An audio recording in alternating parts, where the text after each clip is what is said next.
guys, what's up? Today we are going to attempt to thread this PAP M92, right? The outside here is this big old collar thingy. That's threaded like some weird threading. Comes with this little collar dealie on it. On the inside, there's the actual barrel, right? And we're going to thread that thing, or try to thread that thing today. So let's try it. Okay guys, so here we go. This is what we're gonna do. I don't know how much of this I'll actually show, probably not much of it. I might throw some pieces here and there about it. But basically in concept, what we're going to attempt to do, I haven't done it yet, is we're going to take off this gas block because it's held in with 2 pins. So this should be able to just come off, okay? Once that comes off, it exposes the barrel on the inside. The barrel on the inside is what I'm trying to thread. If I can successfully and concentrically thread that so I can suppress the gun, then I will cut off this adapter dealie right here, whatever this is called, this big old monstrosity of weird threads, whatever. Anyway, I'm gonna cut that thing off. If it is not concentric, if after I'm done threading it and everything's good to go, and I check it and it's not concentric and I'm not gonna suppress it that way, then I will put this unmodified gas block back on and just leave it as is, and it shouldn't affect a single thing. So that's the idea, that's the concept, that's the theory behind what I'm doing. I don't know if people have done that before. Probably they have. You'll lose some characteristics of this thing, like this little detent and all that. So you'll lose a couple of different things, but if I can suppress this guy, I think that'd be really cool. The pros would outweigh the cons right there. So I'm gonna try this. I don't know how much of this I'm gonna tape, because it's probably gonna take a while, and it's really hot, as you can tell, and I'm just gonna be running the fan and stuff, so it's just gonna be loud and noisy and you won't be able to see much anyway. But I'll show you the highlights, so I'll take some pictures along the way and kind of show you what happened.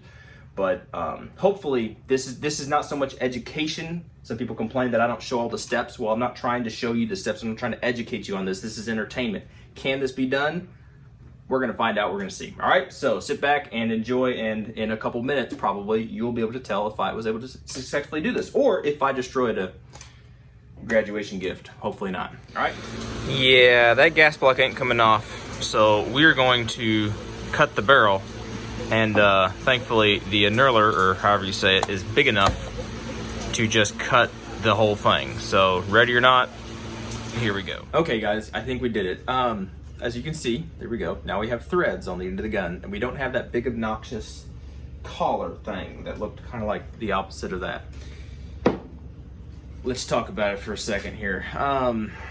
Basically what I did was I used the knurler, or kneeler, however you call it. I think it's an annular. I don't know, look it up. But I used that to cut off that piece. I could not for the life of me get this gas block off. I pounded it, I smashed it. It wasn't coming off. And from things that I read looking it up, some people, you just gotta work on it and work on it and work on it. Well, I'm impatient, and sometimes you just gotta commit and go for it. So thankfully this time it worked out. If you can see, I'll try to remember to take a picture of the threads close up. These are barely, this barrel is barely thick enough, or diameter wise enough, to accept a 5/8 by 24 thread. Okay, it's like if you measure the where to go, this guy, this is a factory 5/8 by 24, and I think it's like 0.6 inches, right, all the way across. This was like 0.58 or something. So you'll see these are kind of squared off threads. So that could cause concern possibly, but what I will tell you is I have a 5/8 by 24 Yankee Hill muzzle device that goes on just fine. It actually locks up very solid, so I don't have any issues with that. And I have I don't remember who makes this thing. Well, it's right here on the side. Excalibur, whatever. But a 3-lug adapter, right? 5/8 by 24 3-lug adapter. The first little bit of threads, since this barrel is so small, it tended to want to get cross-threaded when I was threading it, but once you get past that, it screws on just fine. And it tightens down, mosquitoes, it tightens down just fine. So, and I can torque it down a little bit if I need to torque it down. I had to play around, that's why I left a little lip on here. If you can see, there's a little lip right there, kind of looks like a spaceship coming out of there, or a flying saucer or whatever. But I left that on there so that I can fine tune this later a little bit as I use it and see if it needs to be tweaked a little bit. but to have a right angle, right, for these muzzle devices to butt up against, I kind of have to work that cutter, that annealer, however you say it, to cut a little bit of one side, cut a little bit of the other side, because it is round, but I'm not in a vise, or I kind of in a vise, but I'm not in like a drill press or any kind of precise thing. It's all hand tool kind of stuff. Technically, it's a hand drill, so there's nothing going down straight at, you know, right angles or whatever. So I kind of got to fine tune it, and that's why this is garage gunsmithing, and that's why I chance breaking my stuff. But the advantage of this, see, is you can have the Omega 9K goes on there, and if you're ever going to do any thread work, right, and if you're ever planning on actually suppressing it, invest in some kind of a true rod, right, for caliber specific. There's different places you can get them. I don't know if I can post to this one, but you need to have that, okay? Do you see how that actually does line right up? It's not this, the Omega 9K is working out a lot better. I don't know why. As far as it is concentric. It shows that you're not going to get a baffle strike. You're not, the threads aren't cattywampus a little bit, which I've had on some other guns, which I haven't shot them. I've been trying to get them to where I can shoot them and test them and do stuff with it, but they're just not working very well. But this guy, thankfully, he is working fine. He works better with the 3-lug for whatever reason. The Yankee Hill, if I just hand tighten this, because I need to tighten it down a little bit more. When I use the Yankee Hill with the 100-pound arm suppressor, he tends to be a little bit far on one side or the other.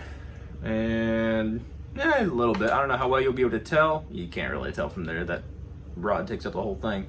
You can kind of tell it's a little bit to one side. You see that? It favors this side a little bit. Okay. Which isn't the biggest deal, because this can was specifically made for the AK, which is notorious for being non-concentric, the bores being non-concentric to the threads and all that kind of stuff. So they bored this thing out. So that's why I've actually been able to shoot 9mm through this. So I'm not really worried about this guy. Okay. I will, until everything gets settled in completely and I dedicate a can to this, maybe someday I'll actually dedicate a can to it, or at least dedicate a mount. If I dedicate a mount, I can rock set it, or I can do something to make sure it's not going to move. Because I've had stuff walking before, and that's a dangerous game to play, because you're going to get a baffle strike and ruin a good can. But until that happens, I'll probably be bringing one of these rods with me to make sure whenever I mount a new thing or mount another suppressor or mount another device, that I'm not going to be messing stuff up. So invest in that. If you're ever doing this kind of stuff, invest in that. It's very, very wise to do that. But overall, I like that. Even if I just leave it just like this looks a lot better than having to do the little collar step, which always had a little bit of wiggle for me. Didn't really like it. This just seems to work a lot better, and I think it looks a lot better. And it might breathe some new life into this guy. It's, yeah. Anyway, there's other stuff I could say, but I'm not going to say right now. All right, that's pretty much it, guys. So is it possible to hand thread your PAP M92? Yeah, it's possible. We proved it right here. I didn't show you all the processes and everything. It's pretty straightforward. You can look at my threading video, my barrel threading video. It's the same exact thing, except that it's not an AR-15, but it's a barrel, and a barrel's a barrel pretty much. You have some variations on how you got to secure your barrel. I just use a vise, wrapped this guy in a big old piece of leather, strapped it down.